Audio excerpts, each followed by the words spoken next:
সূরজ দেবতা পুজিতে যাব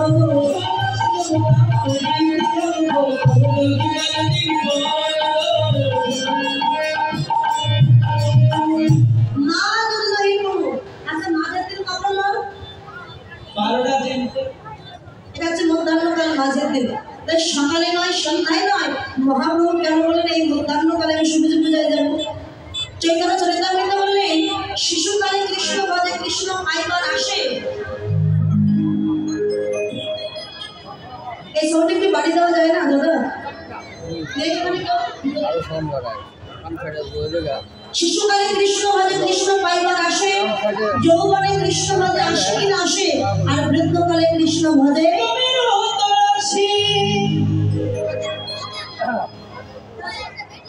শিশু বয়সের মন থেকে পবিত্র পরিষ্কার, সেখানে একবার যদি কৃষ্ণ ভক্তির অঙ্কুর হয় ওই গাছ কিন্তু কেউ কখনো মারতে পারে না।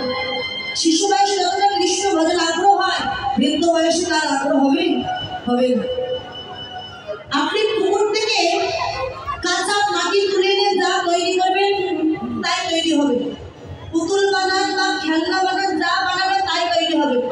সেটা রোদ্রে শুকিয়ে আগুনে পুড়িয়ে ভেঙে যদি আবার নতুন করে বানাতে যান ওই মাটি দিয়ে আর হবে না, কেননা মাটি যে পুড়ে পেকে গেছে ওই মাটিতে হবে না, কাঁচা মাটিতেই হয়। তাই শিশুকালে যতটা প্রেম ভক্তি লাভ হবে বৃদ্ধকাল তখন তো আর যেতে পারে না।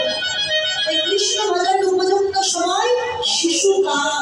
শিশুকালে কৃষ্ণ ভজনে বাহির হয়ে যৌবনকালে সেই কৃষ্ণ দর্শন হবেই হবে। তাই মহাজন বললেন কৃষ্ণ ভজনে যেতে হলে সন্তানকে পাঠাতে গেলে পিতা মাতাকে তাকে কৃষ্ণ ভক্ত হতে হবে। বাবা হলো বীজ, মা হলো ক্ষেত্র বা জমি। বীজ যদিও খারাপ হয় জমির গুণে ভালো ফসল হয়, কিন্তু এই জমিটাই যদি খারাপ হয় ওই জমিতে কখনো ভালো ফসল ফলতে পারে না। পিতা মাতা যদি যখন শিক্ষা দেবে এক প্রকার সকাল সন্ধ্যা কৃষ্ণ নাম জপ করবে, ছেলে জপ করছে বাবা মার ভয়ে, আবার কোনো মা ছেলেকে বলছে এক প্রকার সন্ধ্যা আর সকালবেলা হলে সকাল হলে সিরিয়াল দেখবে, ওই গেম খেলবে মোবাইল, তাই শিখবে। বাবা মা যে আচরণ না করে সন্তান শিখে না সেটা কেমন? বাড়িতে বৈষ্ণব এসেছে, বাবা তার ছোট্ট ছেলেকে বোঝায় খোকা বৈষ্ণব এসেছে একটু প্রণাম কর। ছেলে প্রণাম করছে কেমন করে? আমার করে না, মাথা নিচু করে প্রণাম কর। ছেলে তখন কি করছে? ওইভাবে একেবারে মাথাটা নিচু কর, ছেলে আরেকটু নিচু হয়ে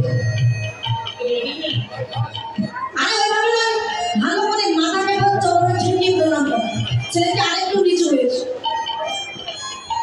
পাশের এক ভদ্রলোক বলছে দাদা কেমন করে প্রণাম করতে হয় তোমার ছেলে তো বুঝতে পারছো না, কত বাচ্চা মানুষ, তুমি একটু প্রণামটা করে দেখিয়ে দাও।